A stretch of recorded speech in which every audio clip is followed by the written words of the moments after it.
Hey y'all, welcome to A Little in Light. I'm Samantha. Today we are going to pick out breeding rabbits and I'm going to show you how I like to do it. So here's what we have going on right now. My sister and a good friend of mine in Florida, they're both looking to get into meat rabbits. So they called upon little old me to pick out some of my own rabbits to send down there to them. So today we're going to go through and I'm gonna pick their rabbits. The litters we have to choose from are Alice's, Josie's, Margot's, and then Kate just has her one. Now all of the litters we have right now all do have the same dad, but they have different moms, so I'm gonna pick from different litters so that they're only half siblings. With rabbits, genetic issues don't show up as quickly as other species, so breeding even full siblings together, they wouldn't have problems for several generations still.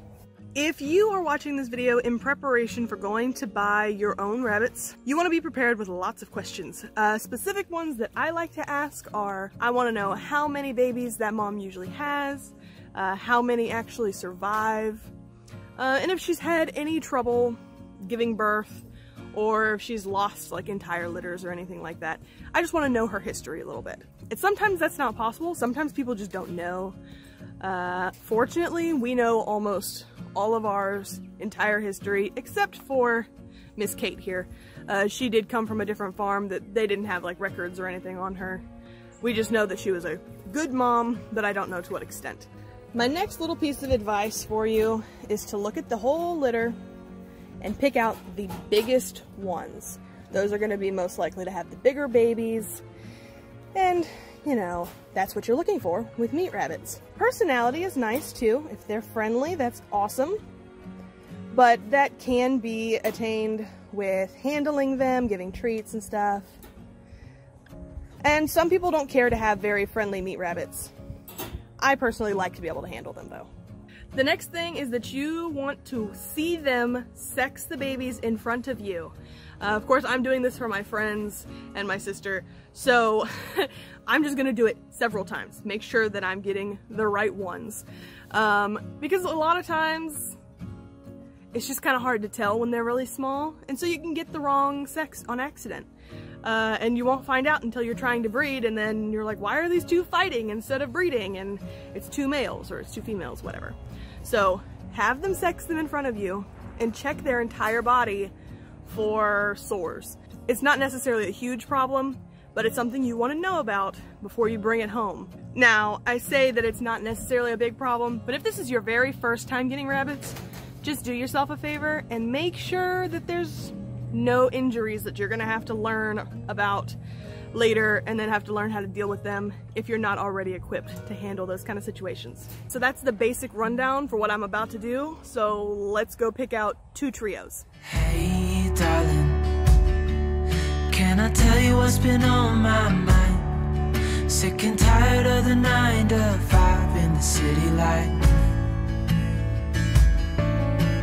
Hey darling, we could get out of town, see the beautiful world around, wanna see it now. Okay, well, we had to sex Josie's entire litter, and we found a female that I'll send. Actually, it's gonna be that chinchilla. My sister is not planning on actually raising for meat, so whatever, I'm not too concerned about it, so I am sending that chinchilla baby with them. Even though she's not something that I would keep for breeding, she's just a really pretty color and they'll enjoy her a lot. Now we're gonna go through Alice's litter and see if we can find a female. We just have to pick what color to send to my sister, and then we're gonna start on my friend's order. So originally I thought that we had a lot more females than males, but I think that because we've like sexed them in the dark and when they were a little too young, it was hard to tell. We have more males than I thought. So it wasn't all that hard to pick good breeders for my sister, my friend, and myself. We didn't quite have enough hands for me to actually show you like me picking them up and assessing them and deciding if it was male or female. So I'm just gonna show you what we have in our transport cages ready to go. In transport cage number 1, we have my sister's trio.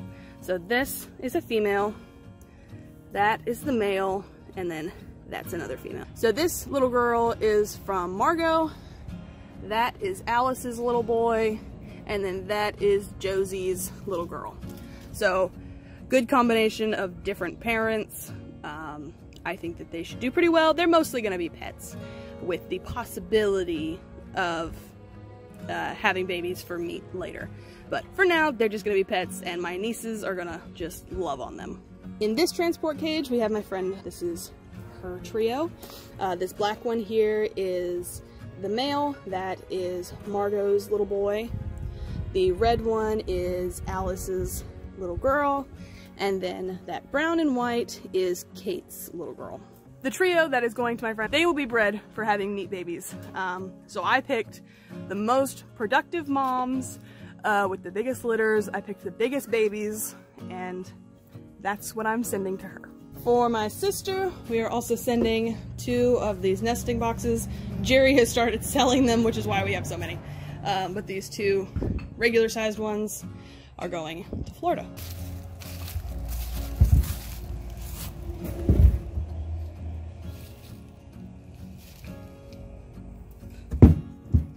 We also made a watering system for my sister, so we're gonna send this down there too.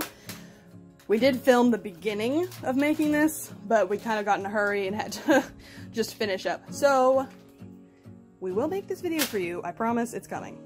One thing that you want to make sure you do whenever you are buying rabbits from someone is get a little baggie of the feed that they're already giving those rabbits so that you can transition them to whatever you're going to feed, unless you're just so happen to be buying the exact same feed.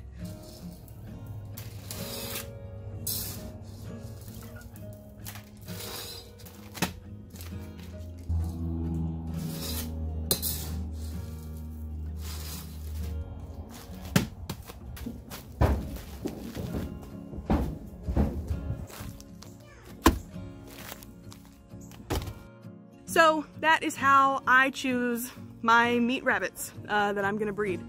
We're keeping Fen because she is the very biggest of her litter, and we have another male, he's also the biggest of his litter. Keeping the biggest, the best, the brightest for our own stock, and then the very next ones we're sending to be producers for other people. So thank you for hanging out with me in the rabbit barn today as I picked out those 2 trios for some close friends and family of mine. If you would like to get to know us on a little bit more personal of a level, a great way for you to do that is to check us out on Instagram. I post there on a daily basis. If not an actual post, then I'm updating our stories very regularly. It's a great place to see things as they're happening instead of on YouTube where there's a little bit of a delay. If you liked hanging out in our little corner of YouTube today, please consider liking, sharing, or commenting down below. This just tells the YouTube algorithm that you liked this video and that it should show it to other people. And it's really non-committal. You don't have to come back. There's no strings attached. You're good. If you do want to commit to us though, a great way for you to do that is by subscribing and hitting the notification bell. That just means you're going to get a little pop-up whenever we put out a new video. Well, I hope you guys learned something from this video today. Until we meet again, bye y'all.